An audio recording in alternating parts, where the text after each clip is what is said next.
বিয়ের আগে প্রেম জমে, বিয়ের পর প্রেম কমে, এটি নিয়ে বিতর্ক হতেই পারে না। এটি তো দিনের আলোর মতো সত্যি। কারণ প্রেম হয় প্রেমিকার সাথে, বউয়ের সাথে হয় সংসার। প্রেমিকাকে আদর করে বউ বলে ডাকা যায়, তাকে লোকের কাছে বউ বলে পরিচয় করিয়ে দেওয়া যায়।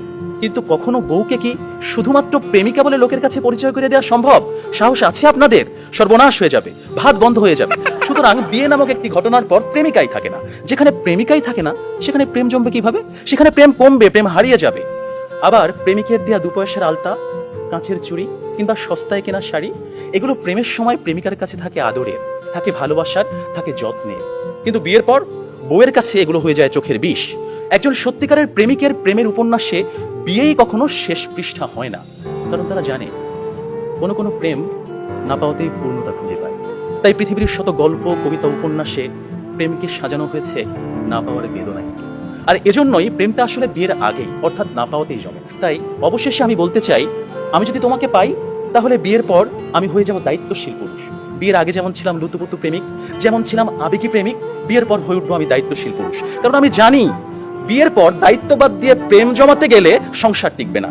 আমি পুরুষ, আমি রাখবো তোমায় বাহুডোরে, কখনো ভালোবাসার আদরে, আবেগী প্রেমিক হয়ে, কখনো বা স্বামীর দায়িত্বে। যেভাবে কবি বলেছেন, সাজিয়ে গুছিয়ে তবুও ঠিক কাব্য করে বলা গেল না, এজন্ম তো কেটেই গেল অসম্ভবের অসঙ্গতে। পরের জন্মে বয়স যখন 16ই সঠিক, আমরা তখন প্রেমে পড়ব। একজন প্রেমিকের থাকে দেখা না পাওয়ার কষ্ট, থাকে হৃদয়ের উত্তাল আবেগ। তাই বৃষ্টি কিংবা জ্যোৎস্নার রাতে যখন প্রেমিকার মন ভালো নেই কিংবা যখন কিচ্ছু ভাল লাগে না, তখন প্রেমিকের থাকে নানা আয়োজন। মেসেঞ্জার কিংবা হোয়াটসঅ্যাপের ভিডিও কল থাকে উত্তাল। আমার জান, আমার জানটুস, আমার ময়না, আমার টিয়া, আমার হেটুস, থাকে কত রকমের সম্বোধন। রাত গভীর হয়, ওরা জেগে থাকে। শহর ঘুমিয়ে যায়, ওরা ঘুমায় না। ওদের কণ্ঠে থাকে গান, বুকে থাকে ছন্দ।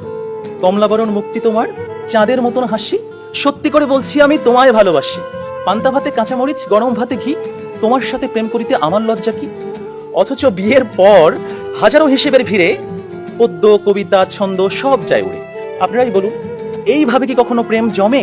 বিয়ে নামক একটা ঠুনকো শব্দ কখনোই কিন্তু প্রেমের বিশালতায় বাধা হতে পারে না। বরং প্রেম হচ্ছে সেই অস্তিত্ব যেখানে প্রেমিক মন জানে জন্ম জন্মান্তরে তুমি আমার। তোমার সাথে আমার বিয়ে হোক আর না হোক, তুমি আমারই ছিলে, আমারই থাকবে। হুমায়ুন আহমেদ বলেছেন, যে প্রেম যত গোপন, সেই প্রেম তত গভীর। কোনো এক বসন্তের বিকেলে সবাইকে ফাঁকি দিয়ে দুজনে 2 টাকার বাদাম, 1 ঠোঙ্গা ঝালমুড়ি কিংবা কোনো একটা নির্জন কফি শপে 2 কাপ কফি, বুকে দুরু দুরু ভয়, কফির ধোঁয়ায় ধোঁয়ায় প্রেম